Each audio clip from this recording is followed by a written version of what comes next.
சங்கீத புஸ்தகத்தில் 11ஆம் சங்கீதத்தில் 1ஆம் வசனத்தை வாசிப்போம். சங்கீதம் 11:1. நான் கர்த்தரை நம்பியிருக்கிறேன்.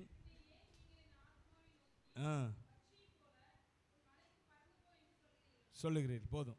இதில் சொல்லப்பட்டிருக்குது, சங்கீதக்காரன் சொல்கிறாரு, தாவீதின் சங்கீதம்.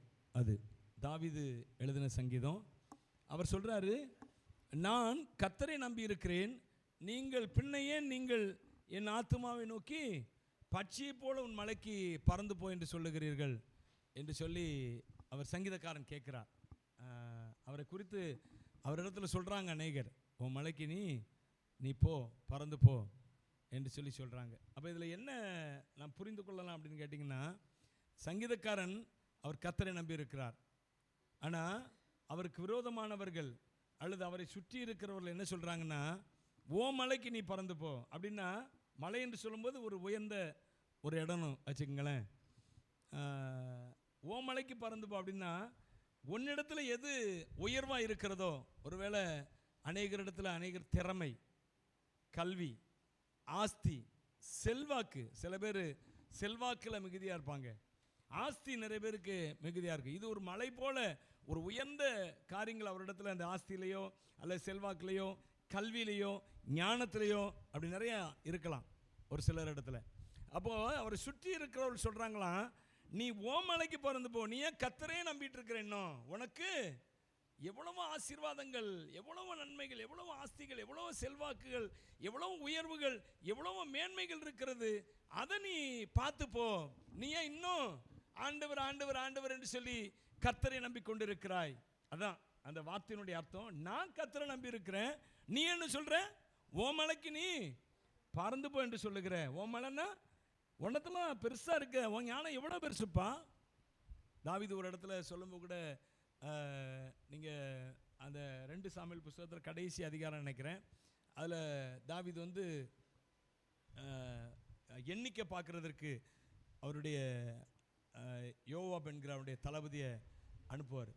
அப்போ சொல்லுவார், தளபதி சொல்லுவார், ஐயா உம்முடைய ஞானம் தேவதூதனுடைய, வாசிக்கிறீங்களா அந்த வசனத்தை வாசிக்கலாமா? 2 சாமுவேல் கடைசி அதிகாரம் நினைக்கிறேன்னா.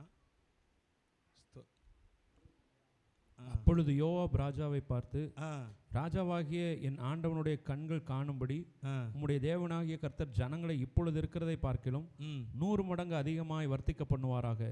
ஆனாலும் ஆண்டவராகிய ராஜா இந்த காரியத்தை விரும்புகிறது என்ன என்றான்.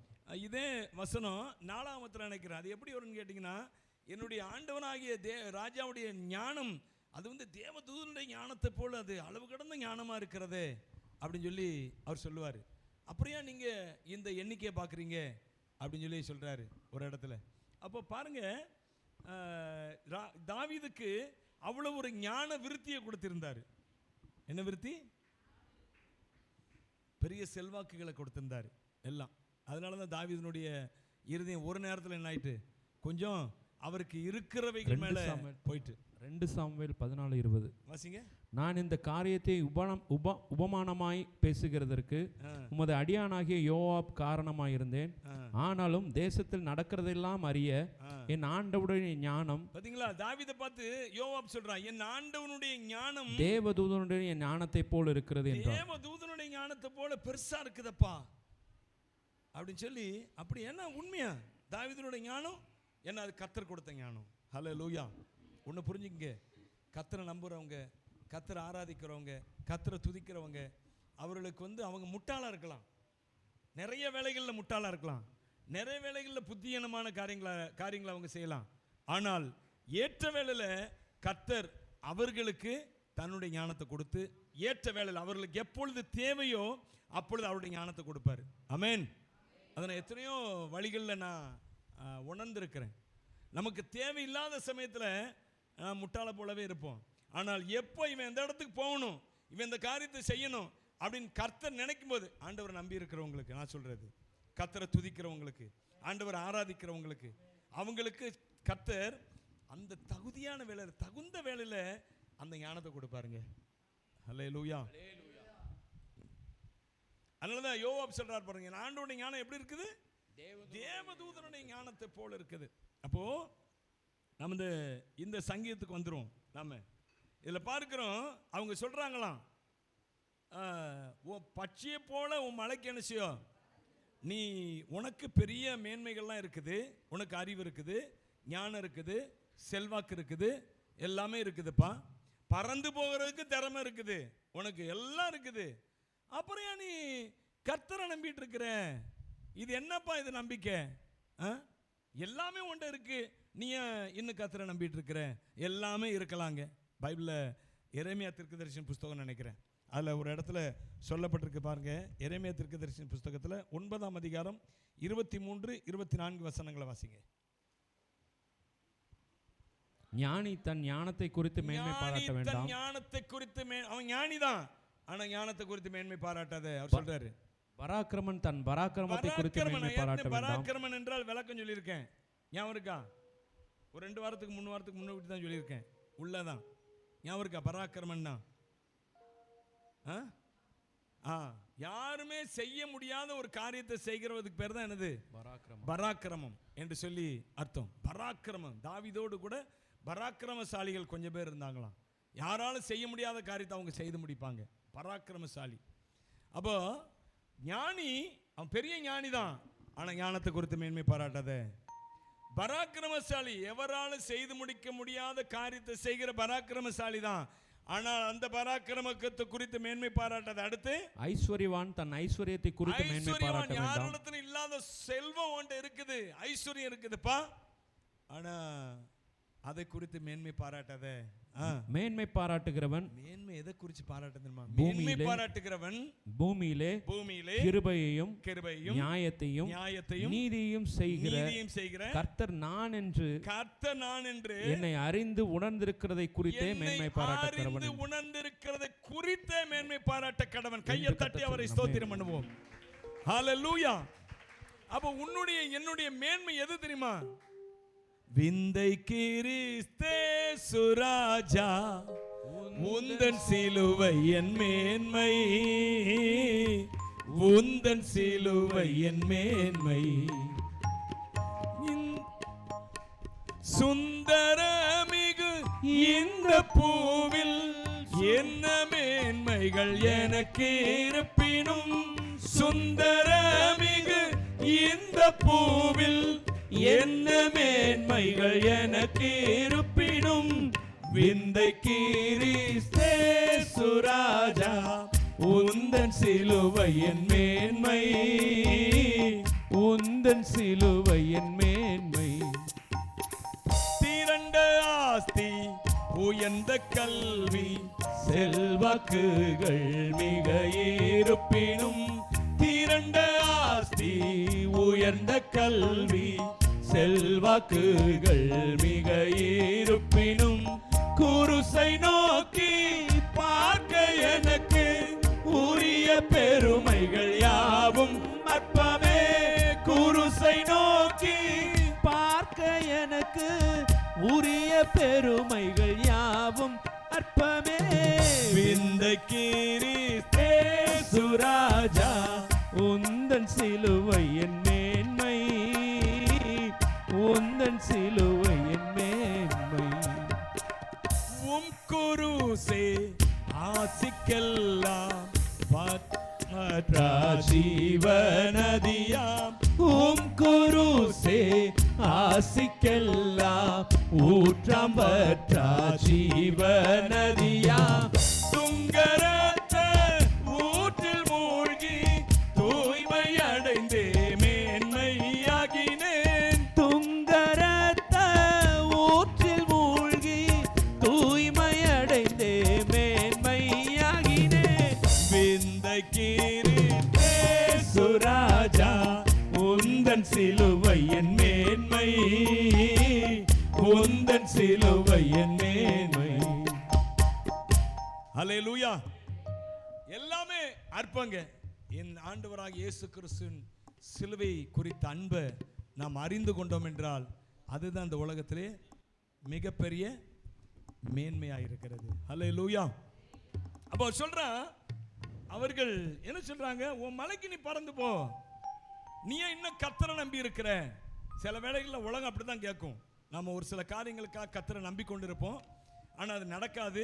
அப்போ மற்றவங்கள இன்னும் நீங்கள் ஆண்டவர் ஆண்டவர்னு சொல்லிட்டு இருக்காங்க, பிசாம என்ன செய்யுங்க, அந்த கோயிலுக்கு காவடி எடுங்க, அந்த கோயிலுக்கு அதை செய்யுங்க, அதுக்கு அங்கே போங்க, இங்கே வாங்க, அந்த இவரை போய் பார்ப்போம், அந்த ஜோசியரை போய் பார்ப்போம், இவரை போய் பார்ப்போம், அந்த ஜாதகத்தை போய் காட்டுவோம். உள்ள கிடக்கு பார்த்தீங்களா, அதை எடுத்துட்டு வாங்க, தூசி தட்டி எடுத்துட்டு வாங்க. நிறைய பேர் வச்சிருப்பாங்க உள்ள. எதுக்கும் இது என்னைக்கா ஒரு நாள் பிரயோஜனப்படும். ஒரு சிலர் ரட்சிக்கப்பட்ட உடனே எல்லாத்தையும் தூக்கி என்ன செய்வாங்க, எரிச்சிருவாங்க. எனக்கு தெரிஞ்ச ஒரு குடும்பத்தில் சொன்னாங்க, கடந்த நாட்களில் நாங்கள் ஒரு சில காரியங்கள் வாழ்க்கையில் நடக்கும்போது வேறு ஏதாவது எங்கள்கிட்ட இருக்கா அப்படின்னு பார்த்தப்போ இந்த ஜாதகம், பிள்ளைகளுடைய ஜாதகம் ஒரு இடத்துல இருந்துச்சு. உடனே அதை என்ன செஞ்சேன், அப்படிலாம் இருந்துச்சுன்னா தூக்கி எடுத்து போட்டுருங்க. அதே ஒரு சாபம் தான் நமக்கு. அது இன்னும் ஒரு சின்ன நம்பிக்கையோடு எதுக்காவது தேவைப்படும். எல்லோரும் இந்த இந்து மார்க்கத்தில் ரசிக்கப்பட்டு வந்துட்டாங்கன்னா ஃபோட்டோ கழட்டிடுவாங்க.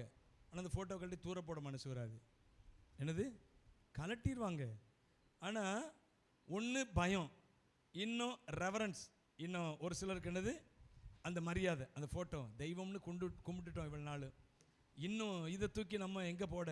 நம்ம ஒரு சிலர் நம்ம சொன்னதை அப்படி கேட்டுருவாங்க, கேட்டு டக்குன்னு தூக்கி தந்துடுவாங்க, போட்டுருங்க நீங்களே போய் போட்டுருங்க அப்படின்ட்டுருவாங்க. சில பேர் அவங்களே தூக்கி கொண்டாந்து போட்டுருவாங்க. சில பேருக்கு அந்த இது இருக்கும், சரி எதுக்கு அது பாட்டில் இருந்துட்டு போ. சில பேருக்கு வந்து ஃபோட்டோ எடுத்தாங்கன்னா சரி நம்ம தான் கும்பிடலை, யாராவது கும்பிடுறவங்களுக்காக கொடுப்போம். என்னது கரெக்டாக, அது கரெக்டாக. நான் தவறான எதையும் நான் சாப்பிட மாட்டேன், ஆனால் இன்னொருத்தவங்களுக்கு கொடுப்பேன். அழுகி போச்சுன்னா நான் சாப்பிட மாட்டேன், அதை என்ன செஞ்சிருவேன், சாப்பிட்றவங்க சாப்பிடட்டும். தப்பா ரைட்டா, தப்பா, அது ரைட்டா தப்பா? தப்பு. விக்கிரகத்தை குறித்து பைபிள் சொல்லுகிறது. அது என்னது, அது மலம் என்று சொல்லுகிறது. விக்கிரம்னா என்னது, அது அருவருப்பு. அது எனவே எனக்கு கர்த்தர் வந்து நான் கும்பிடக்கூடாது, அவர் வந்து நீ மட்டும் கும்பிடக்கூடாதுன்னு சொல்ல, விக்கிரகம் அவருக்கு என்னது, அது அருவருப்பு. அதான் காரியம். விக்கிரகம் என்னது அவருக்கு அருவருப்பு. எனவே நான் செய்யலை, அதனால் அவங்களா செஞ்சுட்டு போகிறாங்க. உனக்கு நீ ஆண்டவர்கிட்ட வந்துட்டியா, மற்றதை வெறுத்துட்டியா, தூக்கி தூர போட்டுடணும், அதை எரிச்சிடணும், உடச்சிடணும். ஹல்லேலூயா. ஒருவேளை இது உங்களுக்கு தப்பாக தெரியலாம், ஆனால் இதுதான் உண்மை. ஆமென். தேவன் அருவருக்கிறவைகளை நான் இன்னொருத்தருடைய கொடுத்து நீ அதை செய்யின்னு சொல்ல முடியாது, சொல்லக்கூடாது. அது தவறு, அது பெரிய பாவம். ஆமென். மற்றவர்களுக்கு நாம் எப்படி இருக்கிறோம், இடரலாக இருக்கிறோம். ஆண்டவர் சொன்னார்ல, உன் கண்ணு உனக்கு இடரலாக இருந்தால் என்ன செய்யணும், அதை நீ ஒத்த கண்ணனா நீ நரகத்துக்கு போகிற, ஒத்த கண்ண சாரி 2 கண்ணோட நீ நரகத்துக்கு போவதை பார்க்கலாம், ஒரு கண்ணோடு பரலோகத்துக்கு ஜீவனுக்குள்ளே பிரவேசிப்பது உனக்கு நலமாக இருக்குன்னு சொன்னார். அப்போ நான் எப்படி இடரலுக்கு உள்ளத்தை குறித்தான் அவர் சொல்கிறார். அவர் உனக்கு எது இடரலாக இருக்கோ அதை என்ன செய்தாத தரித்து போட்டுரு அப்படின்னாரு. அப்போது நாம் நமக்கு இடரலாக இருக்கக்கூடாது, மற்றவங்களுக்கு நாம் எப்படி இருக்கக்கூடாது, இடரலாக இருக்கக்கூடாது. சரி, அது ஒரு பக்கம். அப்போது இந்த இடத்துல அவன் சொல்கிறான், நீ உன் மலைக்கு நீ பறந்து போ, உன் திறமை இருக்கலாம், உன் செல்வாக்கு இருக்கலாம், உனக்குரிய அந்த ஆஸ்தி இருக்கலாம், அதை வச்சு நீ என்ன செய்ய முயற்சி பண்ணுப்பா, இன்னும் கர்த்தரை நம்பி இருக்கிற அவன் சொல்கிறான். அவன் சொல்கிறது குறித்து அவர் எப்படி சொல்கிறார் பாருங்க. நீங்கள் வாசிங்க, பிரைஸ் தி லார்ட். 2ஆம் வசனத்தை வாசிங்க. இதோ துன்மார்க்கர் வில்லை வளைத்து செம்மையான இருதயத்தார் மேல் அந்தகாரத்தில் எய்யும்படி நானிலே தொடுக்கிறார்களாம். எங்க? செம்மையான இருதயத்தார் மேல் எய்யும்படி. அல்லேலூயா. செம்மையான இருதயத்தார் மேல், செம்மையானவர் மேல் அப்படின்னு சொல்ல பாருங்க, செம்மையான. ஏன்னா இந்த செம்மையான மனுஷன் இருக்கான் பாருங்க. செம்மையான மனுஷன்னா நம்ம எப்படி புதிய ஏற்பாட்டுப்படி என்ன சொல்லலாம், நம்ம நீதிமான் அப்படி சொல்லலாம். செம்மையானவன் அப்படிங்கிறதுக்கும் நீதிமான்கிறதுக்கும் பைபிளில் ஒரே அர்த்தம், ஒரே வார்த்தை தான், இங்கிலீஷ் வார்த்தை. என்ன வார்த்தைன்னா ரைச்சியஸ். ரெண்டுக்குமே என்னதான் அவன் ரைச்சியஸ் தான். அப்போது நீதிமான், செம்மையானவன் தான் நீதிமான். நீதிமானுடைய இருதயத்தை குறி வைக்கிறான். துன்மார்க்கன் என்று சொன்னால் இந்த பாவத்தை செஞ்சுட்டு அதை செஞ்சுட்டு அக்கிரமத்தை பண்ணிக்கிட்டு பயங்கரமாக ரோட்டில் அப்படி அதை பண்ணிக்கிட்டு இதை பண்ணிக்கிட்டு அலைகிறவன் மாத்திரம் துன்மார்க்கன் அல்ல. இயேசு கிறிஸ்து எந்த மனுஷனுக்குள்ளே இல்லையோ அவன் எல்லாமே துன்மார்க்கன் தான். அதை ஞாபகம் வச்சுங்க. பைபிள் படி நான் சொல்கிறேன். அக்கனே அவன் பாவம் செய்கிறான்னு சொல்லலை, ஆனால் இயேசு கிறிஸ்து இல்லாதவன் இப்படி தான். ஏன்னா பைபிளில் யோபுல சொல்கிறான்னு நினைக்கிறேன். ஆண்டவர் சொல்கிறாரு யோபு புஸ்தகத்தில் வார்த்தை சொல்லுது என்னென்னா, அவர் சன்மார்க்கனையும் துன்மார்க்கனையும் என்ன செய்கிறாராம், நரகத்தை கொண்டு போகிறாராம். ஹல்லேலூயா. சன்மார்க்கனையும் சன்மார்க்கன் யாரு? சன்மார்க்கன் யாரு? நல்லவன். இந்த உலகத்துல எப்படி இருக்கிறான் அவன்? உலக பிரகாரம் அவன் ரொம்ப நல்லவருங்க. அவரு சன்மார்க்கன். துன்மார்க்கன் அவன் எப்படிப்பட்டவன்? பாவம் செய்கிறவன். ஆனால் தேவனுக்கு முன்பாக இந்த ரெண்டு பேருமே எப்படிதான் இருக்கிறாங்க? எப்படிதான் இருக்கிறாங்க? ஒன்றா தான் இருக்கிறாங்க. அப்படிதான் பைபிள் சொல்லுகிறார். சன்மார்க்கனையும் துன்மார்க்கன் என்ன செய்கிறார்? அந்த வசனத்தை கூட எடுத்தவங்க நீங்க வாசிக்கலாம். சன்மார்க்கனையும் துன்மார்க்கனையும். ஏங்க துன்மார்க்கனை போடுறார்? சரி, ஏன் சன்மார்க்கனை போடணும்? யோபு 9:22. 9:22 வாசிங்க. ஒரு காரியம் உண்டு, அதை சொல்லுகிறேன், சன்மார்க்கனையும் துன்மார்க்கனையும் அவர் அழிக்கிறார். பாத்தீங்களா? அவர் சன்மார்க்கனையும் துன்மார்க்கனையும் அழிக்கிறாரு. ரெண்டு பேருமே ஒண்ணுதான். தேவனுக்கு யாருக்குள்ள ஆண்டவர் இல்லையோ, இயேசு கிறிஸ்து யாருக்குள்ள இல்லையோ, சிலுவையில் நமக்காக அடிக்கப்பட்ட அந்த தெய்வம் அவர் யாருடைய இருதயத்துக்குள்ள இல்லையோ, அவர்கள் எல்லாருமே கர்த்தருக்கு ஒண்ணுதான். ஹல்லேலூயா. அப்போ இந்த துன்மார்க்கன் உலகத்தில் இயேசு இல்லாமல் இருக்கான் பார்த்தீங்களா? அவன் எல்லாரையுமே துன்மார்க்கன் தான் பைபிள் சொல்லுகிறது. இந்த துன்மார்க்கன் அவன் என்ன செய்கிறானா, செம்மையான இருதயத்தார் மேல் என்ன செய்கிறான்? வில்ல வளைத்து அந்த இருதயத்து மேல அடிக்கும்படி அவன் வில்லை வளைத்து அம்பை நானிலே தொடுக்கிறான். ஹல்லேலூயா. இருதயத்து மேல பாயணும். ஏன் செம்மையான இருதயத்தார் மேல ஏன் அப்படின்னு கேட்டீங்கன்னா, அவன் விசுவாசத்தை எடுத்து போடணும். ஹல்லேலூயா. இருதயத்தில் தான் விசுவாசம் தங்கும். விசுவாசம் எங்க இருக்குங்க? நீங்க வாசிக்கிறீங்களா? Praise the Lord. ஹல்லேலூயா. ஸ்தோத்திரம். வாசிங்க. ரோமர் புஸ்தகத்தில் 10ஆம் அதிகாரம் 8-9 வசனங்க.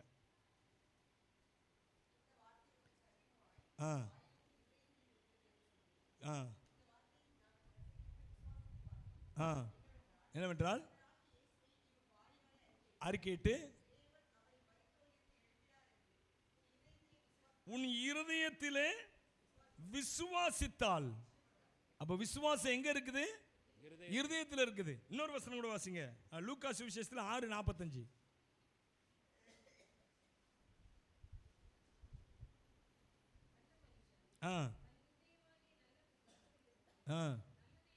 எடுத்து காட்டுகிறான்.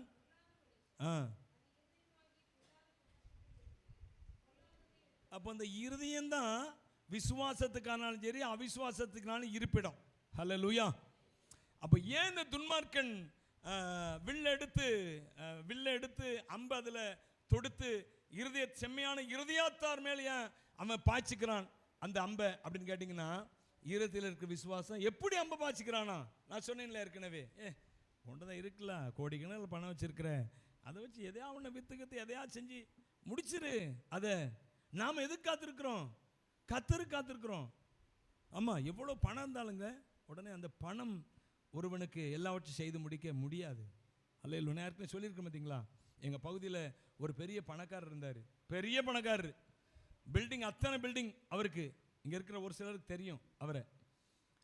பெரிய அத்தனை பில்டிங் அவருக்கு, ஏகப்பட்ட சொத்துக்கள், வயல்லாம் ஏக்கர் கணக்கில் எல்லாம் இருந்துச்சுங்க. ஆனால் அவங்க பிள்ளைங்களுக்கு எல்லாருக்குமே கல்யாணம். பொம்பளை பிள்ளைங்க 3 பொம்பளை பிள்ளைங்க, 3 ஆகல, எனக்கு 3 நினைக்கிறேன். 3 பொம்பளை பிள்ளைங்க கல்யாணம் முடிஞ்ச 40 வயசுக்கு மேலே தான். அல்லேலூயா. அவரும் பொண்ணு மாப்பிள்ளை பார்த்துக்கிட்டே இருந்தார், நடக்கவில்லை. கடைசி பொண்ணுலாம் என்னுடைய செட்டு.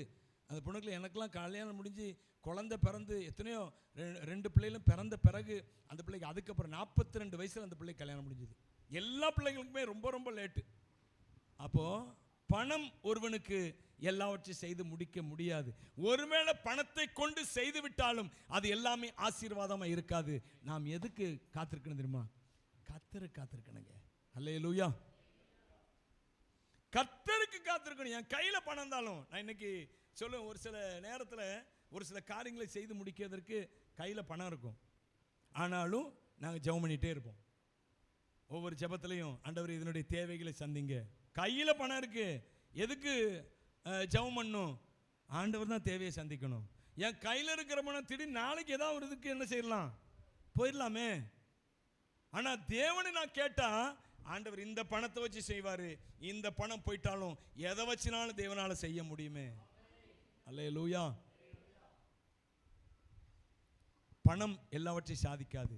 ஞானம் எல்லாவற்றையும் சாதிக்காது. அப்போ உலகத்தில் இருக்கிற அந்த துன்மார்க்கன் என்ன சொல்லுவான், இந்த விசுவாசத்தை எடுத்து போடும்படியாக அவன் சொல்லுவான், உன் மலைக்கு பறந்து போப்பா, உனக்கு தான் ஒரு மலை இருக்க, உனக்கு தான் ஒரு ஞானம் இருக்க, நீ தான் எல்லாம் செய்து, உனக்கு தான் அவ்வளோ பழக்கம் இருக்க, உனக்கு தான் எல்லாம் இருக்குதே, செய்து முடிக்கலாமே, உன் மலைக்கு பறந்து போ.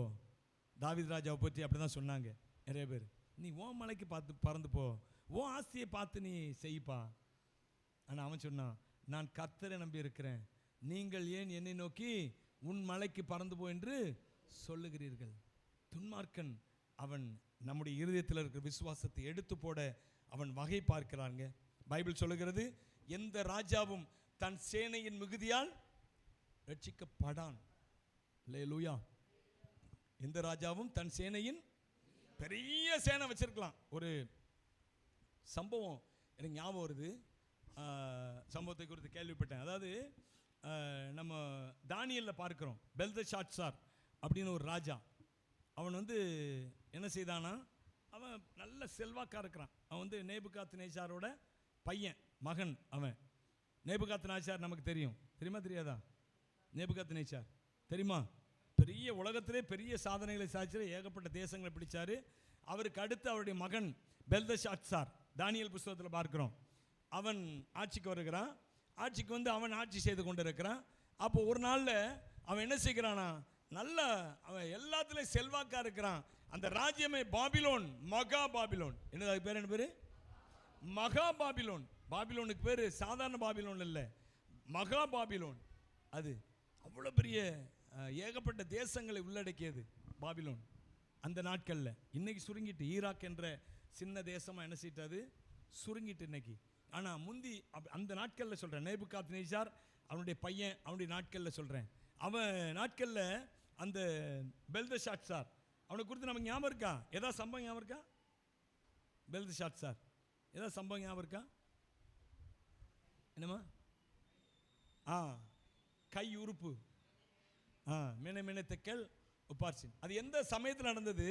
இவன் என்ன செய்கிறான், எருசலேம்லேருந்து அவங்க அப்பா நேபுகாத்நேச்சார் வந்து எல்லாம் எருசலேம் தேவாலயத்தில் எல்லாத்தையும் கொள்ளையடிச்சிட்டு போயிட்டான்.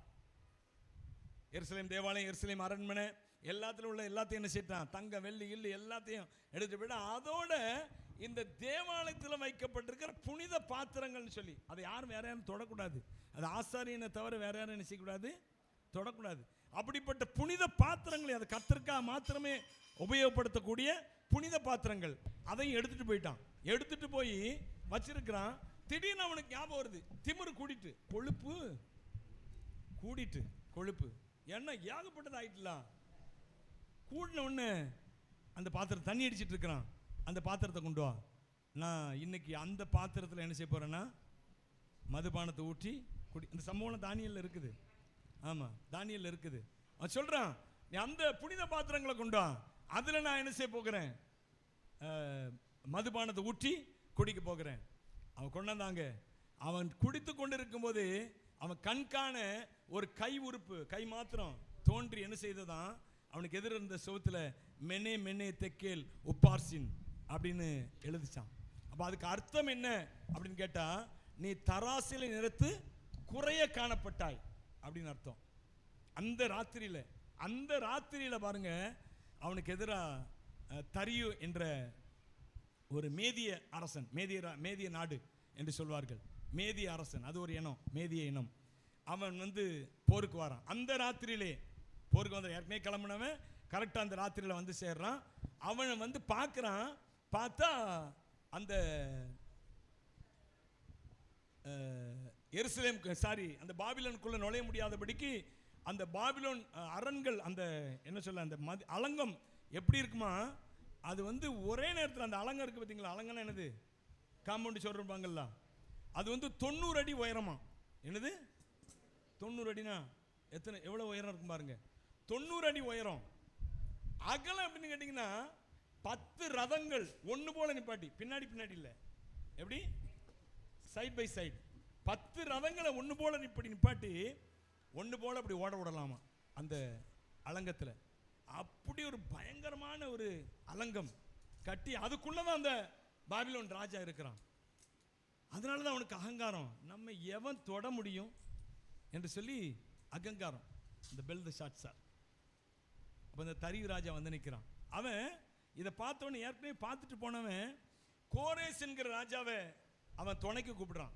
இது எப்படி அவனுக்கு உள்ளே போகிறதுன்னு தெரியல. இந்த பாபிலோன் ராஜாவை, பாபிலோனில் இருக்கிற அந்த மனுஷனை எப்படி பிடிக்கிறதுன்னு தெரியல. அந்த கல்தையருடைய அரசன் அவன் தான் அந்த பெல்தஷாத்சார். எப்படி பிடிக்கிறதுன்னு தெரியல. உடனே ஏன் அப்படின்னு கேட்டிங்கன்னா, அந்த மதில் சோறு உள்ளே போக முடியாது. ஒன்று, அந்த மதில் சோறுக்கு ஒரே ஒரு வழி. என்ன வழின்னு கேட்டிங்கன்னா, அந்த யூஃப்ரட்டிஸ் அப்படிங்கிற நதி. யூஃப்ரட்டிஸ்னால் தெரியுமா? ஐப்ராத்துன்னு சொல்லி பைபிளில் நான் பார்க்குறோம். யூஃப்ரட்டிஸ் அப்படிம்பாங்க.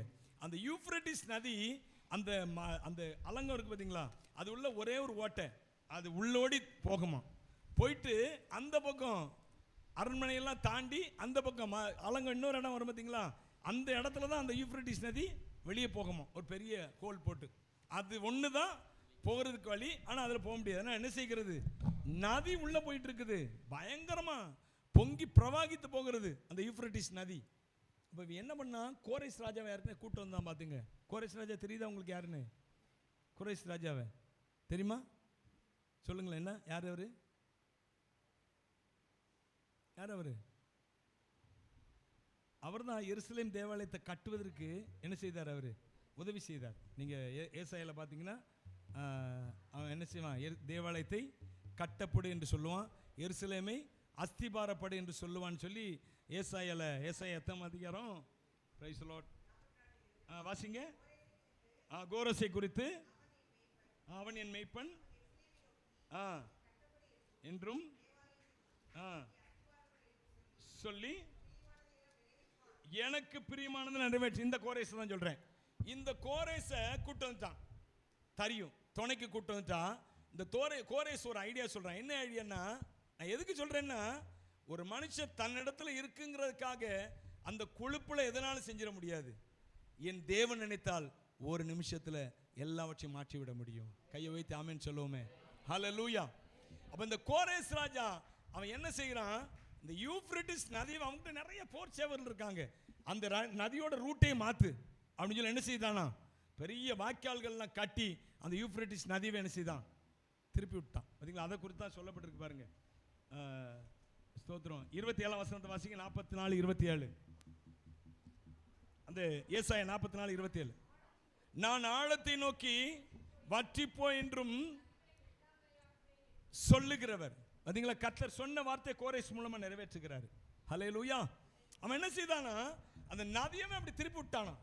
திருப்பி விட்டு அந்த ஹோலுக்குள்ள உள்ள போயிட்டாங்க. பெரிய படை சேனாதிபதிகளை என்ன செய்தாங்க, அந்த ராத்திரியில் கரெக்டா அவங்க திட்டம் போட்டாலும் ஏற்கனவே திட்டம் போட்டாங்க.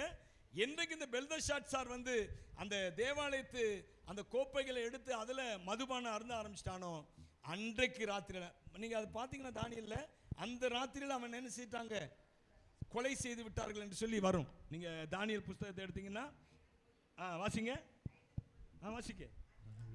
அன்று ராத்திரியிலே கல்தேரின் ராஜாவாகிய கொலை செய்யப்பட்டான். பெல்ஷாத்சார் என்ன செய்தானா, கொலை செய்யப்பட்டானா. அந்த ராத்திரியிலே. எந்த ராத்திரியிலே? என்னைக்கு தேவனுடைய ஆலயத்தின் பணிமூட்டுகளை வைத்து அவன் தண்ணி அடிக்கணும்னு நினைச்சானோ, மதுபானம் அருந்தணும்னு நினைச்சானோ, அதை அசுத்தப்படுத்த நினைச்சானோ, அன்னைக்கு அவன் கொலை செய்யப்பட்டானா. ஹல்லேலூயா. உள்ள போய் அடிச்சு நொறுக்கி எல்லாவனையும் அந்த அவனுடைய பெல்ஷாத்சாருடைய சேனைகளை பூரா வெட்டி போட்டு அந்த பாபிலோன் என்ன செய்தார்கள், அவர்கள் பிடித்து கொண்டார்கள். மகா பாபிலோன். ஹல்லேலூயா. அது என்னது? அது மகா பாபிலோன். ஆனால் ஒன்றும் இல்லாமல் போயிட்டு. ஏன் தெரியுமா? அவனுடைய அந்த எண்ணம், தேவனை குறித்த சிந்தனாலும். அவர் சொல்றாருல, ஆண்டவர் அந்த வார்த்தை கொடுக்கிறார் பாருங்க, தராசிலே நிறுத்துன்னு கர்த்தர் எடை பார்த்து கொண்டே இருக்கிறாருங்க. ஒவ்வொருத்தர் விசுவாசத்தையும், ஒவ்வொரு நம்பிக்கையும், ஒவ்வொருத்தர் எண்ணங்களையும், தேவனுக்காய் கொள்ளுகிற வைராக்கியங்களும் கர்த்தர் எடை பார்த்து கொண்டே இருக்கிறாரு. பெல்ஷாத்சாருக்கு நடந்த அந்த சம்பவம், துயர சம்பவம், அது அன்ற ஒரு நாள்ல நடந்ததல்ல. தரியராஜா போர் எடுத்து போர் புரிய வாரான் என்றால் ஒரு நாள்லே வந்தான் இல்ல. அவன் ஏற்கனவே என்னைக்கு இவன் திமிரு கூட ஆரம்பிச்சதோ அன்னைக்கு அவனை புறப்பட வச்சுட்டார் ஆண்டவர். கோரேசை ரெடி ஆக்கிட்டார். நான் அவனை பார்த்து என்ன சொல்லுவேன், ஆழத்தை நோக்கி வற்றிப்போ என்று சொல்லுவேன், ஆழங்களை வெட்டாந்தரை, தண்ணீர்களை வெட்டாந்தரை ஆக்குவேன், கோரேசை வச்சு செய்வேன் அப்படின்னு சொல்றாரு. இன்னும் எனக்கு கருமையான தேவனுடைய பிள்ளையா இதுக்கு இந்த சம்பவத்தை நான் சொன்னேன் அப்படின்னு கேட்டிங்கன்னா, ஒரு நாளும் தேவன் செய்ய நினைத்து நம்முடைய வாழ்க்கையில் தடைப்படாது. நம்முடைய நம்பிக்கை எங்கே இருக்குன்னா, நான் கர்த்தரை நம்பி இருக்கிறேன். அல்லேலூயா. அநேகர் உன்னை சுற்றி இருக்கிறவங்க தங்களுடைய வார்த்தைகளால் உன்னுடைய விசுவாசத்தை குறைக்க நினைக்கலாம். ஏன்னா மனுஷனுக்கு எப்போதுமே எல்லாவற்றை பார்க்கலும் விசுவாசம் முக்கியங்க.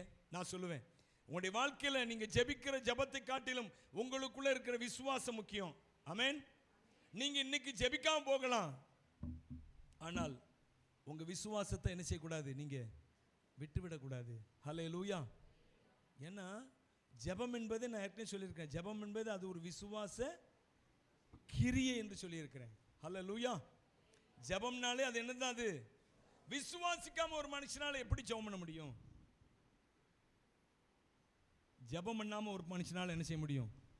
விசுவாசிக்க முடியுமா, முடியாதா? நம்ம ஒருத்தர் போய் சுவிசேஷத்தை சொல்றாங்க, சொன்னோன்னு முதல்ல அவனுக்கு ஜெபிக்கணும்னு என்ன வருதா, விசுவாசிக்கணும் என்ன வருதா? சொல்லுங்க. விசுவாசம். ஓ, ஆண்டவர் இப்படி ஒருத்தர் இருக்கிறாரோ அப்படின்னு முதல்ல ஆண்டவர் குறித்த நம்பிக்கை. அடுத்து அந்த விசுவாசத்தின் மூலமாக தான் அடுத்து நம்ம சொல்றோம், ஜெபிக்கணும்பா. நீ ஜெபிக்கும் போது கர்த்தர் கேட்கிறாரு. இந்த விசுவாசத்தின் மூலமா அவன் என்ன செய்யறாம ஜெபிக்க போறான். ஓ, ஒரு ஆண்டவர் இருக்கிறாரு, அவர் முழங்கால் போட்டு நம்ம ஒரு வார்த்தை பேசினா அவரை நோக்கி கூப்பிட்டு இயேசுவின் நாமத்தில் சொல்லும்போது அந்த வார்த்தையை அவர் என்ன செய்கிறாரு, கேட்கிறாரு. கேட்டு அதன் மூலமா நமக்கு என்ன செய்கிறாரு, பதில் கொடுக்கிறாரு. இதுக்கெல்லாம் என்ன தெரியுமா அடிப்படை? அப்ப பிசாசு குறி வைக்கிறது ஜெப நேரத்தை கூட அல்ல, அதற்கு முன்பாக விசுவாசத்தை தான் முக்கியமா குறி வைக்கிறான். ஹல்லேலூயா. அதனால தான் எபேசியர் நிருபத்தில் நீங்க வாசிக்கும்போது அவர் அப்போஸ்தலனாகிய பவுல் சொல்றார் பாருங்க. Praise the Lord. எபேசியர் 6ஆம் அதிகாரத்தில் நீங்க எடுத்துக்கொண்டீங்கன்னா, எபேசியர் 6, பிரைஸ் தி லார்ட், 16ஆம் வசனத்தை வாசிங்க. 16. பொல்லாங்கனியையும் அக்னியாஸ்திரங்களை எல்லாம் ஆவித்து போடத்தக்கதாக. பாத்தீங்களா, அவர் சொல்றார் பாருங்க, பொல்லாங்கனியையும் அக்னியாஸ்திரங்களை எல்லாம் அவித்து போடத்தக்கதாக ஜெபித்துக் கொண்டே இருங்கள் அப்படின்னு அவர் சொல்லல. அவர் என்ன சொல்றாரு? ஹல்லேலூயா. அவருடைய சமூகத்தில் போக போக நம்முடைய விசுவாசம் கூடுது, உண்மைதான். அவருடைய வார்த்தையை அதுக்கப்புறம் வாசிக்க வாசிக்க நம்முடைய விசுவாசம் கூடுவது உண்மைதான். ஆனால் அடிப்படை விசுவாசம் என்று ஒன்று இருக்குது பாருங்க. நான் ஜெபிக்காவிட்டாலும், நான் வேதத்தை வாசிக்காவிட்டாலும், அந்த அடிப்படை விசுவாசம் எனக்குள்ள என்ன செய்யணும், இருக்கணும். என் தேவன் எந்த இயேசு கைவிட மாட்டா,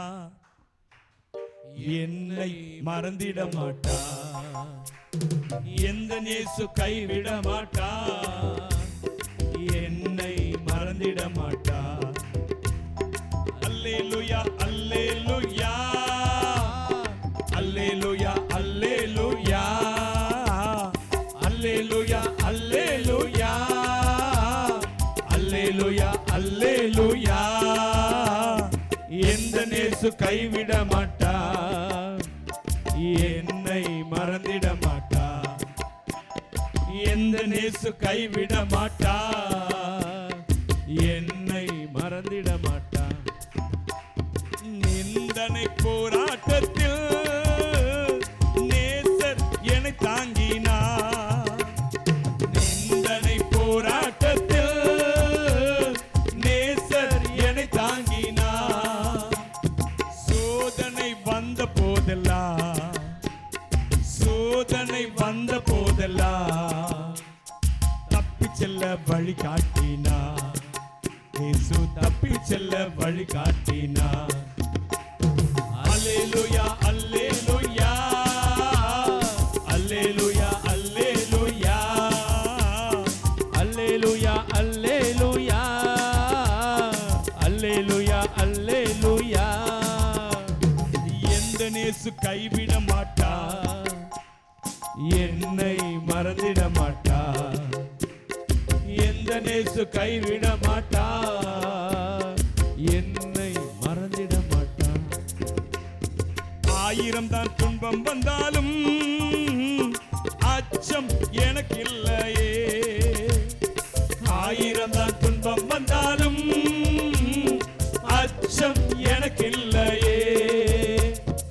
அரணும் கோட்டையும் அவர், அரணும் கோட்டையும் அவர், அத்தனையும் தகர்த்திடுவாரே, இயேசு அத்தனையும் தகர்த்திடுவாரே.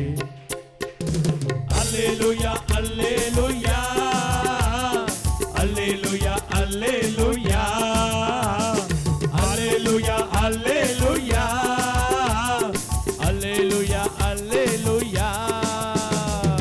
எந்த நேசு கைவிட மாட்டா, என்னை மறந்திட மாட்டா. எந்த நேசு கைவிட மாட்டா, என்னை மறந்திட மாட்டா. சீக்கிரம் வரப்போகின்ற நேசருக்காய் காத்திருப்பே, சீக்கிரம் வரப்போகின்ற நேசருக்காய் காத்திருப்பே.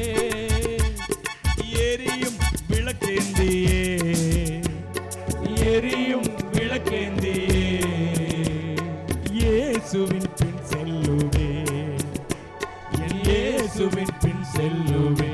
கையசைத்து அல்லேலூயா அல்லேலூயா அல்லேலூயா அல்லேலூயா அல்லேலூயா அல்லேலூயா அல்லேலூயா அல்லேலூயா. எந்த நேசு கைவிட மாட்டா, என்னை மறந்திட மாட்டா. எந்த நேசு கைவிட மாட்டா, என்னை மறந்திட மாட்டா. அப்போ இன்னைக்கு நமக்கு முன்பாக இந்த சங்கீதத்தின் மூலமாக 2 கேள்வி என்னன்னா, ஒன்னு நம்பி இருக்க போகிறாயா, இல்ல பறக்க போகிறாயா? ஹல்லேலூயா. நீ நம்பி இருந்தேன்னா நீ உனக்கு ரெக்க முளைக்க கொஞ்சம் தாமதமாகும். நீ இப்போ உடனே பறக்கணும்னு உனக்குரியதை வச்சு பறக்க நினைச்சன்னா அந்த ரெக்க சீக்கிரமா முளைக்கும். ஆனா அது சீக்கிரத்தில் என்ன ஆயிராது, காணா போயிடும். ஹல்லேலூயா. புரியுதா உங்களுக்கு? பறக்க போகிறன்னு என்ன அர்த்தம்? உன் மலைக்கு பறந்து போ அப்படின்னா என்ன அர்த்தம்?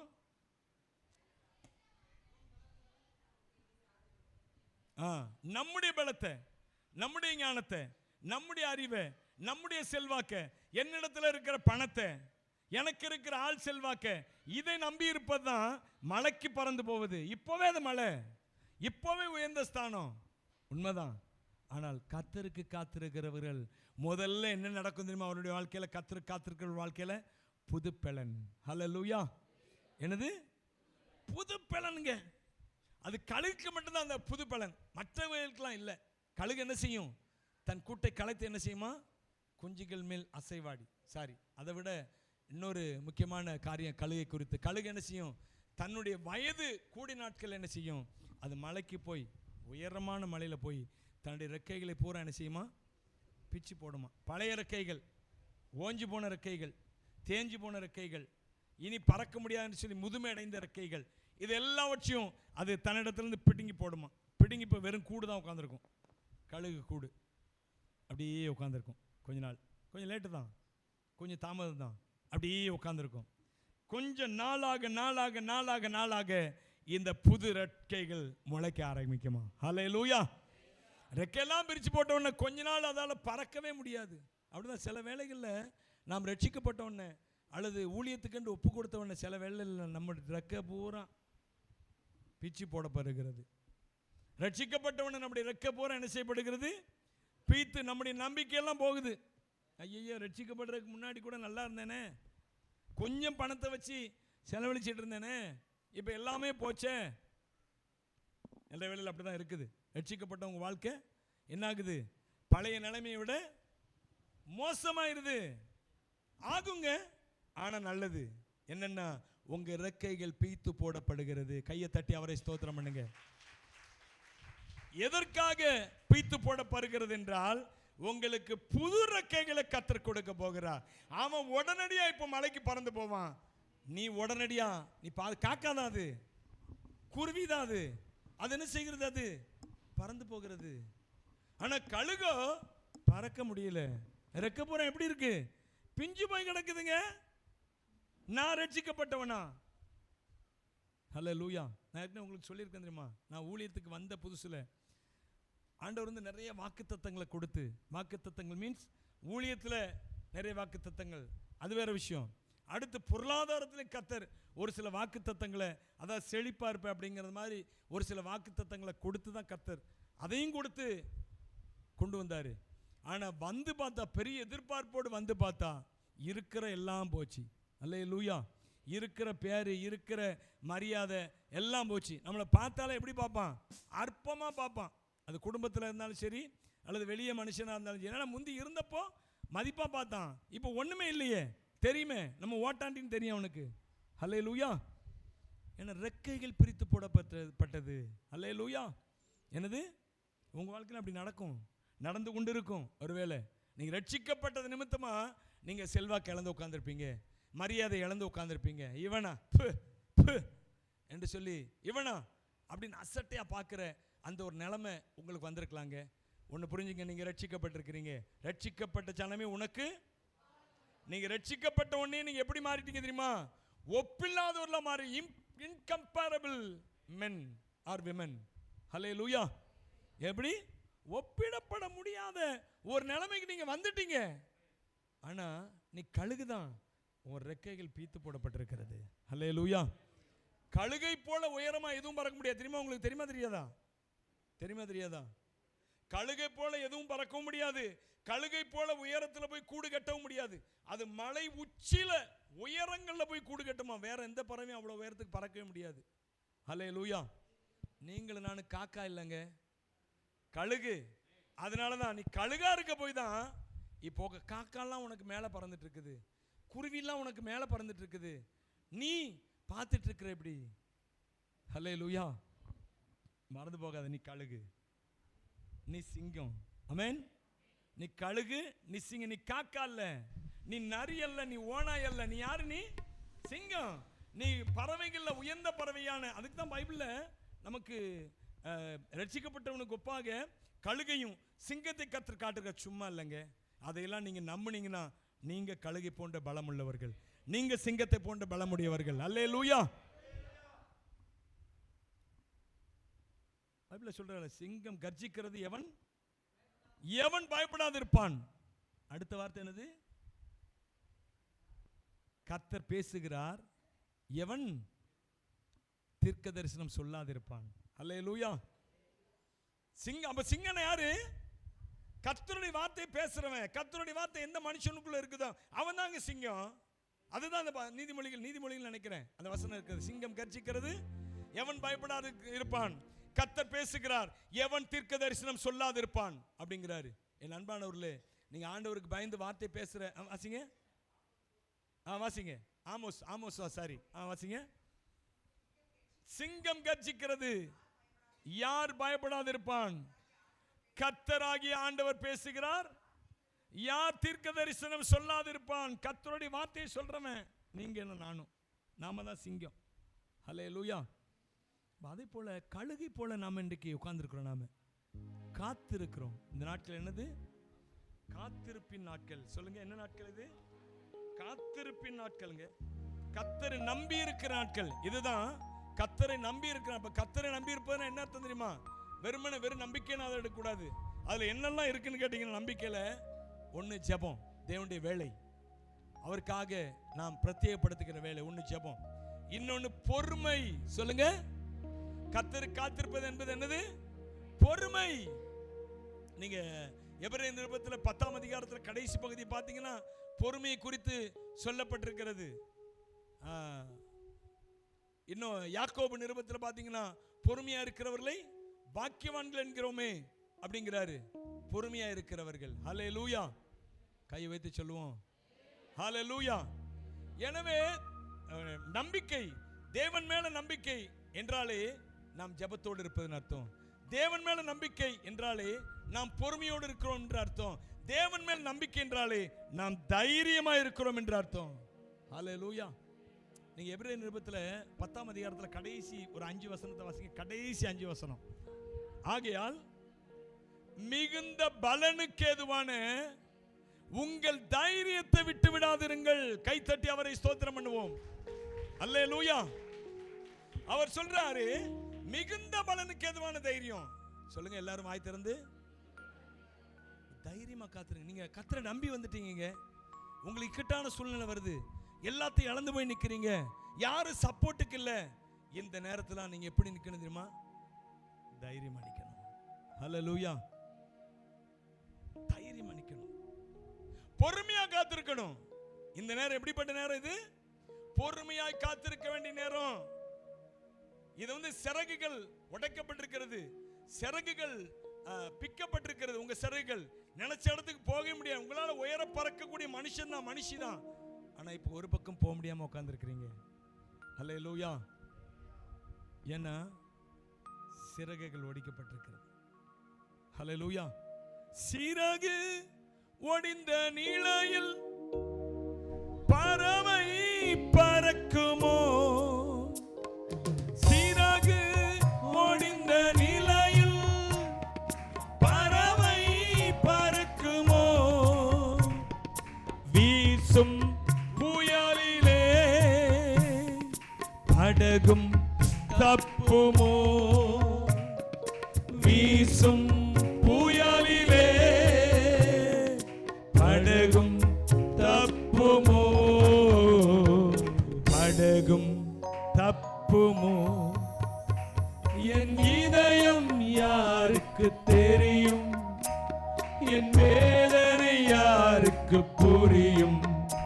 என் தனிமை, என் சோர்வுகள் யார் என்னை தேற்றக்கூடும்? யார் என்னை தேற்றக்கூடும்? இந்த நிலைமையில நீங்க உட்கார்ந்து இருக்கலாங்க. ஒரு சிறைகள் பிக்கப்பட்ட கழுகை போல, பலவீனப்பட்ட சிங்கம் போல நீங்க உட்கார்ந்து இருக்கலாம். அருமையானவர்களே, இது தற்காலிகம். பொறுமையோடு காத்திருக்க வேண்டிய வேலை இது. பொறுமையோடு தைரியத்தை காத்து கொள்ளுகிற வேலை இது. தைரியமா காத்துருங்க. என்ன, உங்க பட்சத்தில் இருக்கிறவர் யார் தெரியுமா? பராக்கிரமசாலி ஆகிய கர்த்தர். கைத்தட்டி அவரை துதிப்போம், ஸ்தோத்திரிப்போம். ஏற்கனவே நமக்கு வாக்கு தத்தம் உண்டு. ரட்சிக்கப்பட்ட சனமே உனக்கு. இது எல்லாமே உன் நம்பிக்கை இழக்க செய்கிற மனுஷர்கள் உங்களை சுற்றி பேசிக்கொண்டே இருக்கிறாங்க. உங்களால ஒண்ணு செய்ய முடியலன்னா பயந்து போயிடாதீங்க. ஏன்னா உங்களை நோக்கி அக்னி அஸ்தாரங்களை பிசாசு என்ன செய்யிட்டு இருக்கான்? மனுஷனை வச்சு போட்டுட்டு இருக்கிறான். பொல்லாங்கனையும் அக்னி அஸ்திரங்கள் எல்லாம் அவித்து போடத்தக்கதாய் எல்லாவற்றுக்கும் மேலாக விசுவாசம் என்னும் கேடகத்தை பிடித்துக் கொண்டவர்களாய் நில்லுங்கள். ஆமென். விசுவாசம், விசுவாசம், விசுவாசம். ஹல்லேலூயா. வேதத்தை அதிகமா வாசிங்க. யாராவது கர்த்தரை நம்பி வீணா போயிருக்கிறாங்களா? கொஞ்ச நாள் சும்மா இருந்திருக்கிறாங்க, கொஞ்ச நாள் நஷ்டப்பட்டு இருக்கிறாங்க, கொஞ்ச நாள் அவமானப்பட்டிருக்கிறாங்க, சில வேளைகளில் தோல்வி அடைஞ்சிருக்கிறாங்க. எல்லாம் நடந்தது உண்மைதான். ஆனால் அவர்கள் நடக்கையின் முடிவை சிந்தித்து பாருங்கள். ஹல்லேலூயா. அவர்கள் நடக்கையின் முடிவை சிந்தித்து பாருங்கள். முடிவை சிந்தித்து பாருங்க. தோல்வி அல்ல, முடிவு வெற்றி. ஆமென். எந்த தேவனுடைய மனுஷனாவது கடைசியில தோல்வி அடைஞ்சிருக்கானா பாருங்க? கிடையாதுங்க, கிடையாது. கூட்டங்களை ஏத்து நிக்கலாம், பிசாசுகளை ஏத்து நிக்கலாம், மனுஷர்களை ஏத்து நிக்கலாம், பெரிய பெரிய செல்வாக்குடையவர்கள் அவர்களுக்கு ஏத்து நிக்கலாம். பைபிள்ல தானியேலை குறித்து சொல்லப்பட்டிருக்கலாம். ராஜாக்கள் மாறிக்கொண்டே இருந்தார்கள், தானியேலின் காரியமோ ஜெயமா இருந்தது. என்னது? ராஜாக்கள் மாறினார்கள், உண்மைதான். பெல்ஷாத்சார் போனா, தரியு வந்தான், மாறிக்கிட்டே இருந்தாங்க ராஜாக்கள். ஆனால் தானியேலின் காரியம் எப்படி இருந்துச்சு? ஆரம்பம் அப்படியா இருந்துச்சு? அவனுக்கு ஆரம்பம் அப்படியா இருந்துச்சு? இல்ல, ஆரம்பம் அப்படி இல்லை. அவன் அவர்களை காக்கிற ஒரு மனுஷனத்துல போய் கெஞ்சிட்டு இருந்தான். ஐயா, தயவுசெய்து நீங்க எங்களை அந்த இது மட்டும் நீங்க வேண்டாம், எங்களுக்கு ராஜாவுடைய போஜனம் மட்டும் வேண்டாம் ஐயா, நீங்க எங்களை டெஸ்ட் பண்ணி பாருங்க, ராஜாவின் போஜனம் இல்லாம நாங்க எப்படி இருக்கோம்னு பாருங்க. இப்படி கேட்டுட்டு இருந்தான். சாதாரண மனுஷனா இருந்தான். ஆனால் பின் நாட்கள்ல ராஜாக்கள் போற்றுகிற ராஜாக்களே சொல்றாங்க, தானியேலுக்குள்ளாய் விசேஷித்த ஆவி இருந்தது என்று சொல்லி. அல்லேலூயா. தானியேலுக்குள்ளாய் விசேஷித்த தேவர்களின் ஆவி இருந்துச்சான். அவன் சொல்றான், அவன் பாஷையில, நம்ம பாஷையில இல்ல அது. அவன் தேவர்களை கும்பிடுறவன், நிறைய சாமிகளை கும்பிடுறவன், பாபிலோன்ல இருக்கிறவன் அல்லது மேதிய பெர்ஷிய சாம்ராஜ்யத்தில் இருக்கிறவன். அவன் எதனால கும்பிடுவான்? அவன் பாஷையில சொல்றான். தானியேலுக்குள்ள என்ன யார் இருக்கிறான்? விசேஷித்த தேவர்கள் அப்படிங்கிறான். ஆனா நமக்கு தெரியும் நமது தேவனுடைய ஆவியானவர் அவனுக்குள்ள இருக்கிறார். அல்லேலூயா. அவன் சொன்னா தானியேலுக்குள்ள யார் என்ன இருந்துச்சு? விசேஷித்த தேவர்களின் ஆவி இருந்தது என்று சொல்லி. எனவே தானியேல் அவன் பறந்துக்கிட்டே தான் இருந்தான். கர்த்தருக்கு காத்திருந்து கழுகு போல் பலன் அடைந்து செட்டைகளை அடித்து உயரே எழும்பிடுவாய். கர்த்தருக்கு காத்திருந்து கழுகு போல் பலன் அடைந்து செட்டைகளை அடித்து உயரே எழும்பிடுவாய். புது பலன் அடைந்திடுவாய். நீ புது பலன் அடைந்திடுவாய். நீ புது பலன் அடைந்திடுவாய். நீ புது பலன் அடைந்திடுவாய். புது பலன் அடைந்திடுவாய். நீ புது பலன் அடைந்திடுவாய். நீ புது பலன் அடைந்திடுவாய். நீ புது பலன் அடைந்திடுவாய். அல்லேலூயா.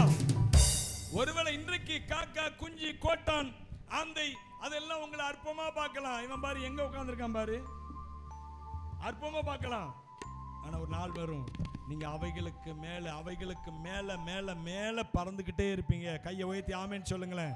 கர்த்தர் நிச்சயமா அந்த காரியத்தை உங்க மேல வாய்க்க பண்ணணுமா வேண்டாமா? கண்டிப்பா வாய்க்க பண்ணுவார். ஆமென் சொல்லுங்க. ஹல்லேலூயா. நீங்க பறப்பீங்க. நீங்க மேலே உயரே உயரே உயரே நான் பறப்பேன். உயரே உயரே உயரே நான் பறப்பேன். உயரே உயரே உயரே நான் பறப்பேன். உயரே உயரே உயரே நான் பறப்பேன். செட்டைகளை விரிக்கும் காலம், உயரங்களில் பறக்கும் காலம். இது செட்டைகளை விரிக்கும் காலம், உயரங்களில் பறக்கும் காலம். உன்னதரின் மகிமை என் மேல் உதித்ததால் உயரங்களில் பறந்திடுவே. உன்னதரின் மகிமை என் மேல் உதித்ததால் உயரங்களில் பறந்திடுவே. மேலே உயரே உயரே உயரே நான் பறப்பேன். உயரே உயரே உயரே நான் பறப்பேன். உயரே உயரே உயரே நான் பறப்பேன். உயரே உயரே உயரே நான் பறப்பேன். ஹல்லேலூயா. கவலைப்படாதீங்க. எத்தனை பேர் உங்களை அற்பமா பார்க்கட்டும், உங்க பட்சத்துல கர்த்தர் இருக்கிறார். உங்க விசுவாசத்தை எடுத்து போட விட்டுறாதீங்க. யாராவது உங்களை நம்புற மாதிரி சம்பவங்களை சொன்னாலும், அவன் பாரு அவன் அப்படி வீணா போயிட்டான், அவன் பாரு இப்படி போயிட்டான், அங்க பாரு அந்த ஃபேமிலி இப்படித்தான் போயிட்டு இருந்தாங்க, நம்பாதீங்க. நீங்க இப்போ கழுகு ரெக்கைகளை உரித்து கொண்டு வெறும் ரெக்கைகள் இல்லாம உட்கார்ந்து இருக்கிற காலத்தில் இருக்கிறீங்க. இப்போ நாட்கள் வருகிறது, உங்க மேல ரெக்கைகள் முளைக்க போகிறது. நாட்கள் வருகிறது, அந்த ரெக்கைகள் புதிய செட்டைகளை மாற போகிறது. நாட்கள் வர போகிறது, அந்த செட்டைகளை விரித்து நீங்க மேல மேல மேல மேலே உயரே உயரே உயரே நான் பறப்பேன். உயரே உயரே உயரே நான் பறப்பேன். உயரே உயரே உயரே நான் பறப்பேன். உயரே உயரே உயரே நான் பறப்பேன். செட்டைகளை பிரிக்கும் காலம், உயரங்களில் பறக்கும் காலம்.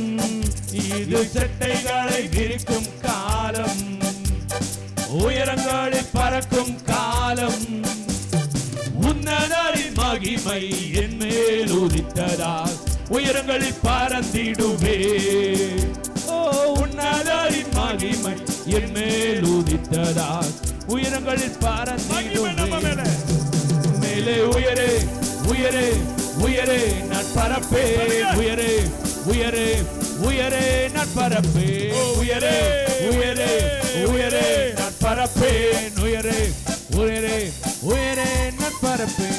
சிறையிருப்பின் நாட்கள் முடிந்து விட்டது, சிறுமைப்பட்ட நாட்கள் முடிந்து போனது. என் சிறையிருப்பின் நாட்கள் முடிந்து விட்டது, என் சிறுமைப்பட்ட நாட்கள் முடிந்து போனது. உன்னதரின் மகிமை என் மேல் உதித்ததா உயரங்களில் பறந்திடுவே.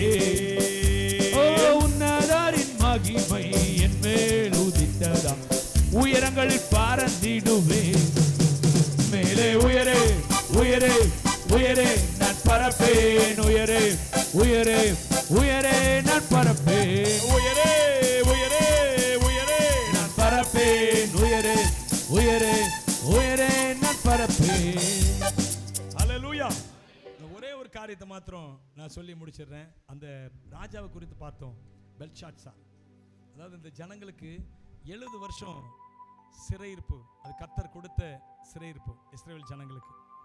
அந்த 70 வருஷம் முடிகிற நாட்கள்ல தான் இவன் அப்படி அவன் நினைச்சான் 70 வருஷம் முடிஞ்சிட்டு இனி நம்மளை அசைக்க முடியாது அப்படின்ட்டு தான் வந்து அந்த பாத்திரங்களை எடுத்து சொன்னானாம். அந்த ஆலயத்தில் வைக்கப்பட்ட பாத்திரங்களை எடுத்து அதில் மதுபானம் அடிக்க, அதுவரை கொஞ்சம் மயம் இருந்துச்சு அவனுக்கு.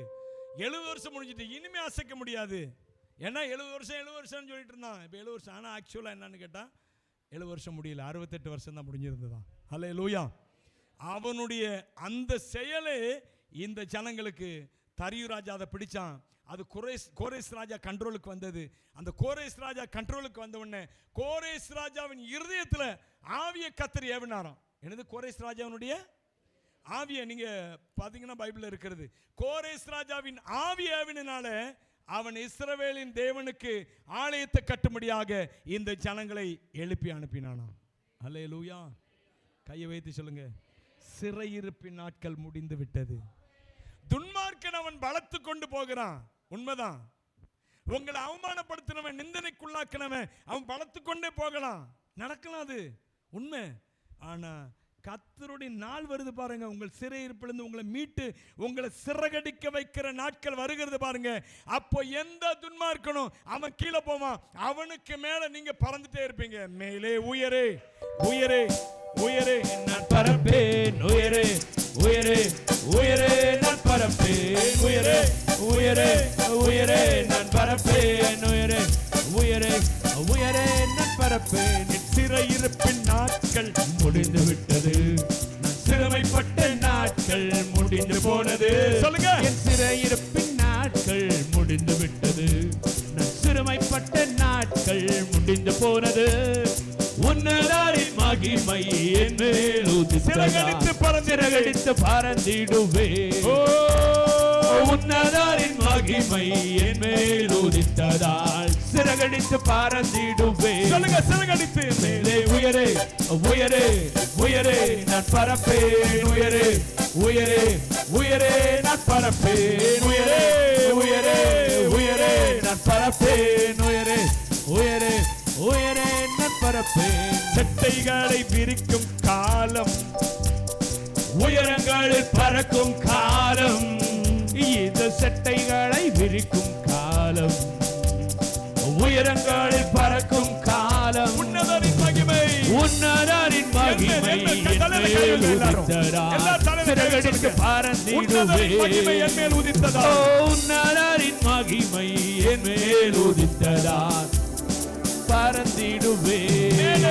மேலே உயரே உயரே உயரே நான் பறப்பேன், உயரே உயரே உயரே நான் பறப்பேன், உயரே உயரே உயரே நான் பறப்பேன், உயரே உயரே உயரே நான் பறப்பேன்.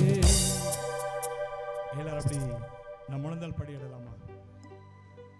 பொறுமையை விட்டுறாதீங்க, தைரியத்தை விட்டுறாதீங்க, தேவ சமூகத்தை விட்டுறாதீங்க. பக்கத்தில் இருக்கவங்க, சுத்தி இருக்கவங்க எல்லாம் சொல்லலாம், உங்க சொந்தக்காரங்க, உங்களை ரொம்ப நேசிக்கிறவங்க சொல்லலாம், அந்த நம்பிக்கை அது இருக்கட்டும். ஆனா நீ இதை பாரு, இந்த ஜோசியத்தை பாரு, இந்த ஜாதகத்தை பாரு, உன் நம்பிக்கை வச்சுக்க, நான் அதை தப்ப சொல்லல. ஆனா இதை மட்டும் கொஞ்சம் பாரு. அவன் சொல்றான், உன் மலைக்கு நீ பறந்து போன்னு சொல்றான். நீங்க சொல்லணும், நான் கர்த்தரை நம்பி இருக்கிறேன். சத்தமா சொல்லலாமா? நான் கர்த்தரை நம்பி இருக்கிறேன். பின்ன ஏன் நீங்கள் என்னை நோக்கி உன் மலைக்கு பறந்து போ, பட்சியை போல உன் மலைக்கு பறந்து போ என்று நீங்கள் ஏன் சொல்லுகிறீர்கள்? நான் கர்த்தரை நம்பி இருக்கிறேன். இருதயத்துல மாத்திரம் அந்த அவிசுவாச வார்த்தை பிரவேசிக்க விட்டுறாதீங்க. ஆமா, உங்க சிறையிருப்பு நாட்கள் முடிகிறது. இப்போ கொஞ்சம் பொறுமை, கொஞ்சம் பொறுமை, கொஞ்சம் தைரியமா காத்துருங்க. விசுவாசமே தைரியங்க. ஆமா, எல்லாம் முடிஞ்சு போச்சு, இனி ஒண்ணும் இல்லைன்னு சொல்ற அளவுக்கு வந்தாலும் தைரியமா இல்ல, என் தேவனுடைய கரத்தின் நாட்கள் இருக்கிறது, என் தேவனுடைய கரத்தின் நேரங்கள் இருக்கிறது. ரிமைனிங் டேஸ், ரிமைனிங் டைம், அவரிடத்துல மீதம் இருக்கிறது. துன்மார்க்கன் சொல்லுவான், நாளெல்லாம் முடிஞ்சு போச்சு, டேட் முடிஞ்சு போச்சு. நீ சொல்லலாம், என் கர்த்தருடைய நாட்கள் இருக்கிறது. நீ என் ஆத்துமாவை நோக்கி உன் மலைக்கு பறந்து போ என்று சொல்லாதே. நான் கர்த்தரை நம்பி இருக்கிறேன். என் இருதயத்தில் இருக்கிற விசுவாசத்தை எடுத்து போடணும்னு நினைக்காதே. நான் விசுவாசத்தோடு அதற்கு எதிர்த்து நிற்பேன். சொல்லுங்க, நான் விசுவாசத்தோடு அதுக்கு எதிர்த்து நிற்பேன். தைரியத்தோடு, பொறுமையோடு. ஆமா, விசுவாசத்துக்கு இன்னொரு பேர் தைரியம், விசுவாசத்துக்கு இன்னொரு பேர் பொறுமை, விசுவாசத்துக்கு இன்னொரு பேர் தேவனுடைய சமூகத்தில் காத்திருப்பது. ஒப்பு கொடுங்க. அதான் உங்களுடைய கரத்தில் எங்களை அர்ப்பணிக்கிறோம் ஐயா. எங்களுக்கு தெரியும் ஆண்டவரே, நீர் எங்கள் வாழ்க்கையில் எங்களை உயர்த்தாம விடவே மாட்டீர். ஆமா, உயர்த்தாம, அதுக்காக தான் நீங்க சபையில கொண்டு வந்தீங்கப்பா, அதற்காக தான் இயேசு நீங்க எனக்குள்ள வந்தீங்கப்பா. உயர்த்தாம விட மாட்டீங்க. நான் மேல போவேன், பறந்து போவேன், கழுகளை போல செட்டைகளை அடித்து பறப்பேன். இப்போ எனக்கு மேல என் செட்டைகள்லாம் உரிக்கப்பட்டு கிடக்கிறது. எனக்கு மேல காக்கைகள் பறக்கிறது, குருவிகள் பறக்கிறது, புறாக்கள் பறக்கிறது, எல்லாம் பறக்கிறது. ஆனா நான் மறந்து போக மாட்டேன். நான் கழுகு, நான் மறந்து போக மாட்டேன். நான் சிங்கம். இப்போ ஒருவேளை நான் மடங்கி படுத்து கிடக்கலாம், ஆனால் கர்த்தருடைய வல்லமை என்னை எழுப்பிக் கொண்டே இருக்கிறது. அவருடைய விசுவாசம் எனக்குள்ள இருக்கிறது. ஒரு நாள் அவைகளுக்கு மேலாய் பறப்பேன். ஒரு நாள் என் கர்ச்சனை அவைகளுக்கு மேலாய் பெரிதா இருக்கும். நல்ல பிதாவே ஸ்தோத்திரம். இந்த நாள் சொன்ன வார்த்தைகளுக்கான இந்த வார்த்தைகளின்படியே உடைய பிள்ளைகள் பொறுமையோடு, தைரியத்தோடு கர்த்தருடைய சமூகத்தில் காத்திருக்கத்தக்கதாக அவருடைய விசுவாசம் பலப்படட்டும். உடைய கருத்தில் அர்ப்பணிக்கிறேன். இயேசுவின் நாமத்தில் பலப்படும்படியாக ஜெபிக்கிறேன். இயேசுவின் நாமத்தில் பிதாவே, என் ஆத்துமாவே கர்த்தரை ஸ்தோத்திரி, என் முழு உள்ளமே அவருடைய பரிசுத்த நாமத்தை ஸ்தோத்திரி. என் ஆத்துமாவே கர்த்தரை ஸ்தோத்திரி, அவர் செய்த சகல பலனும் மறவாதே.